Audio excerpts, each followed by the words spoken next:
윤석열 대통령의 탄핵 소추안이 가결된 이후에 국민의힘은 당 내부 갈등이 격화되고 있습니다.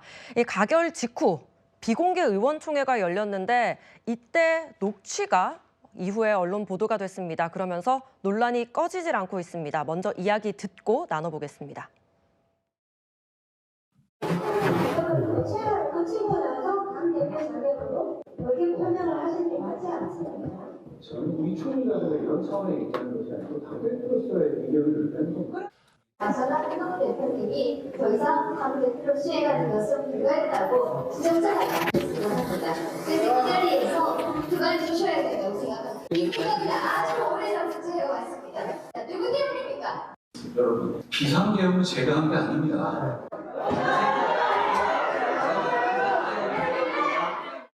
23분이 함께 움직였구나 하는 생각을 하고 우리가 색출한다 이런 말은 저랑 맞는 것 같습니다. 왜? 그 23분은 어떤 분의 뜻을 따라서 저는 움직였을 거라고 보고 있고 책임질 사람은 지도부입니다. 우리가 대장이 책임지지 지도자가 책임지는 건 없지 않습니다. 아까 당대표 상태 촉구 결의를 해야 되겠습니다. 인사해보라 등으로니까 이해수 결의를 저희가 이게 지금 다 같이 모여서 당대표에게 끝까지 분신하는 모습까지 국민들에게 보여야겠습니까? 분풀이죠. 저런 거 갖다 분단하게 되는 윤석열은 지금 되게 찌른 거야. 예, 국민의힘 일부 의원들이 한동훈 전 대표가 탄핵 찬성 입장을 표명한 걸 문제 삼으면서 좀 과격한 발언들까지 나왔습니다. 좀 어떻게 들으셨는지요? 네, 이제 하다 의 총장의 목소리까지 녹취가 이제 나오는 세상이 됐습니다. 녹취가 지금 뭔가 대통령이 어떤 사람들과 하는 그런 대화까지 녹취가 된 수준까지 왔는데 이제는 의 총장. 사실 의 총장의 비공개 이런 의총이라는 것은 나중에 기사화될 때 나와서 의원들이 기자들에게 이러이러한 내용이 있었다라고 말로 이렇게 전하는 것까지는 기사화 됐거든요. 네. 그런데 그때만 하더라도 사실 그렇게 한다고 하더라도 당시에 어떤 표현이나 맥락까지 전달할 수는 없어요. 그래서 그 충격이 그대로 흡수되지는 않는데 이번에 보면 어떤 표현들 그리고 격앙된 목소리 그리고 당시에 어떤 행동들 이게 생생하게 담겨 있기 때문에 국민들이 굉장히 충격적으로 받아들입니다. 왜냐하면 카메라가 없을 때 의원들은 이렇게까지 하는구나라고 이제 알 수밖에 없거든요. 물론 네. 이런 상황이 탄핵이라는 그런 이 투표 본회의에서의 행위 이후에 직후에 나왔기 때문에 더 격앙된 어떤 수준일 수도 있습니다. 하지만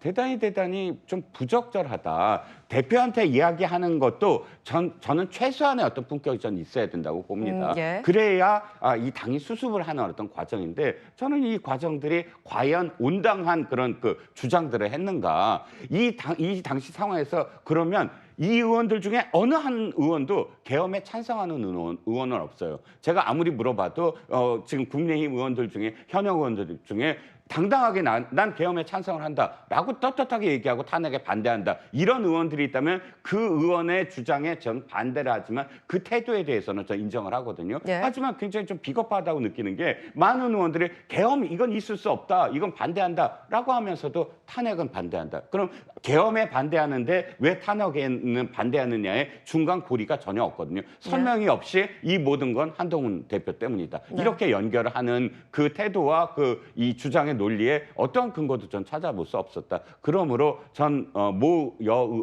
모 의원이 표현한 대로 분풀이 이외에 어떠한 해석을 할 수가 있느냐라고 저는 생각을 합니다. 예, 최진봉 교수님은 좀 어떻게 들으셨나요? 그러니까요. 저는 친윤계가 이걸 가지고 자꾸 이제 녹음한 걸 또 문제를 삼더라고요. 본질을 자꾸 비껴가려고 그러면 안 돼요. 물론 의총장에서 녹음한 게 좋은 거냐 나쁜 거냐 이거는 차후의 문제고요. 저는 네. 그 안에 보이는 내용이라고 생각해요. 내용. 아니 저기 보면 탄핵에 찬성했던 사람들에 대해서 비판하는 거 아닙니까 결국은? 본인들은 탄핵에 찬성 안 했으니까 반대했으니까 탄핵한 사람들 문제다. 그러니까 물러나라. 이게 말이 되는 얘기입니까? 국민들이 뭘 원하고 있는지를 국민의힘은 대체 생각을 하는지 모르겠어요. 국민들이 탄핵을 요구했고 윤석열 대통령이 계엄 선포한 게 잘못됐다고 본인들 이구동성으로 다 얘기하잖아요. 잘못했는데 그럼 계속 그 자리에 앉아 있어야 돼요? 제2의 계엄을 할 수도 있는 위험성이 있다고 많은 사람들이 우려하고 있는데 그 대통령이 계속 그 자리를 지켜야 되는 게 맞습니까? 대체 누구를 위해서 그걸 하는지 모르겠어요. 국민을 위해서 하는 거예요? 본인들의 정치적 이해관계 때문에 그러는 거예요. 지금 한동훈 대표 쫓아내려고 저렇게 얘기하면서 탄핵이 통과된 걸 문제 삼고 그것 때문에 책임지고 나가라는 거 아닙니까? 국민을 위해서 일하는 사람, 국민을 위해서 바른 선택을 했던 사람에 대해서 나가라고 얘기하는 저 친윤계 의원들이 과연 국민을 대표하는 의원들인지 아니면 윤석열 대통령을 지키려고 하는 것인지 국민의 입장에서는 좀 답답하겠다 이런 생각이 듭니다.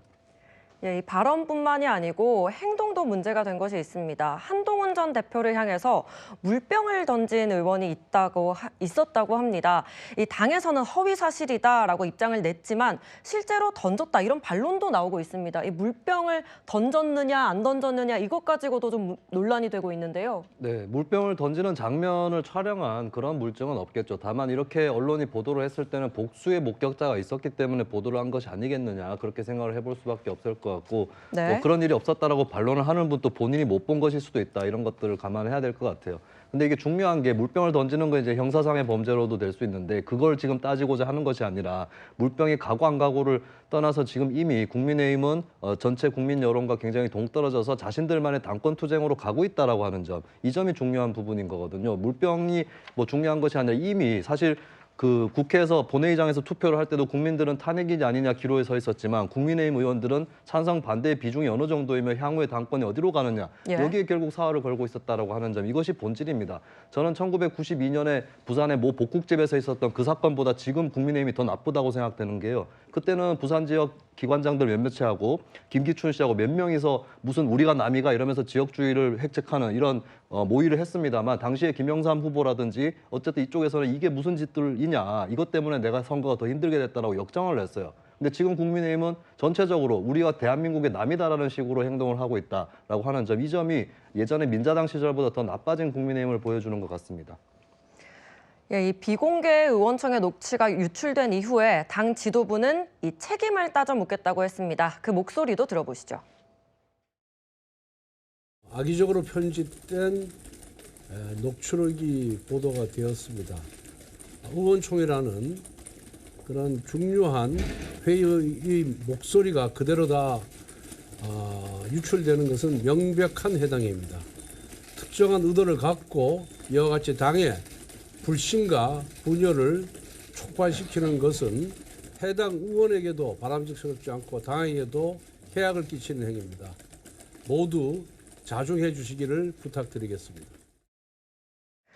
예, 권성동 원내대표는 악의적으로 편집된 녹취록이라고 했습니다. 그러면서 해당 행위라고 했고요. 자중하라고 했는데요. 이 유출한 사람을 좀 색출하거나 징계할 가능성도 좀 있을까요, 의원님? 글쎄, 지금 당장은 조금 하기는 좀 어려울 것 같습니다. 그리고 뭐 쉽지도 않을 뿐만 아니라 그런 식으로 되면 당내 갈등이 좀 더 이제 가중됨이 그런데 어쨌든 지금 권성동 대표는 비공개 의총이 이렇게 공개되는 것이 그리고 또 녹취되는 것에 대한 어떤 엄중 경고를 통해서 다시는 좀 재발하지 말자는 그런 뜻인데 사실은 우리 대한민국에서 이 휴대폰이 사실은 녹취 기능이 있음으로써 국민들 간의 어떤 신뢰 관계가 굉장히 문제되고 있다. 그런 이야기는 뭐 어제 오늘 일이 아니고 미국의 아이폰 같은 경우는 녹취 기능이 없죠. 그래서 과거 2017년도도 탄핵 국면에 제가 선배 의원들 이야기를 들어보니까 네. 비공개 의총에서 이야기하는 게 뭐 실시간으로 막 밖에 나오면서 언론들한테 이야기하면서 공개가 되면서 더 당의 어떤 분란, 갈등이 뭐 많이 있었다고 이야기합니다. 그래서 비공개에서 만약에 이런 식으로 녹취나 뭐 아니면 또 공개가 된다면 앞으로 당에서 이런 어떤 좀 긴밀한 어떤 대화라든지 신뢰 관계가 사실은 형성되기가 굉장히 좀 어렵다. 얼마 전에 또 배인진 의원이 또 이철규 의원하고 통화한 것을 또 녹취도 하면서 좀 난리도 났었는데 어느 순간 자꾸 이제 당 내에서 이루어지고 있는 것들이 좀 녹취되거나 공개되는 것들이 굉장히 좀 현재 어떤 당내 상황이 좀 어렵구나, 갈등이 많구나 하는 것을 그대로 여실히 좀 드러내는 것 같습니다. 네, 이렇게 국민의힘 의원들의 단톡방도 공개가 됐었고요. 또 의원총회 녹취 음성까지 공개가 된 상황입니다. 이종근 평론가님. 네네. 결국 이 여당의 후폭풍이 좀 당분간 계속될 걸로 보여요. 계속 되겠죠. 왜냐하면 2017년, 2016년 그때 박근혜 전 대통령의 탄핵 때도 아시다시피 바른정당으로 30명 정도가 완전히 분열돼서 나갔습니다. 물론 그때의 상처 때문에 이번에는 그렇게 분열이 심하지 않을 거다. 자중하고 서로 이제 화해를 모색할 거다라는 목소리도 있지만 안에 들여다보면 또 그 녹취록을 그대로 들으신 분들의 판단은 이 당이 계속할 수 있을까라는 생각이 분명히 들 겁니다. 예. 실질적으로 그냥 뭔가 물병도 투척이 되고 하는 상황들을 보면 실질적으로 색출 작업으로 또 이어질까 봐 걱정입니다. 그 의원들의 그 안의 목소리는 지도부만 책임지면 된다라는 의원의 목소리도 있지만 또 지금까지도 쥐떼 운운하면서 그런 정말 있을 수 없는 그런 표현을 써가면서 누구다라고 명단이 돌고 있어요 안에. 그러다 보면 아마도 이 문제는 앞으로도 계속 이어질 것 같습니다. 왜냐하면 이제 일단 실제 수사기관에 대통령이 오고 가는 어떤 상황들이 이어지고 또 탄핵 헌법재판소에 실제로 대통령의 변론을 스스로 하고 이런 때마다 여론이 완전 출렁출렁하고 여론이 출렁거릴 때마다 이 안에서는 비판적인 목소리, 옹호하는 목소리가 대립할 수밖에 없거든요. 그래서 쉽지 않을 것이다. 앞으로 봉합 이런 건 기대할 수 없고 그 안에서 뭔가 이 당권 투쟁이라고도 표현되지만 이 현재 상황을 보수해서 개혁을 해야 된다. 이 대통령의 어떤 상황을 우리가 옹립할 수만은 없다. 아니다. 옹립을 해야만 2016년도로 되돌아가지 않는다. 이 목소리는 아마 봉합의 어떤 수순을 밟지 못하는 상황까지 갈 가능성이 굉장히 높아 보입니다. 그렇군요.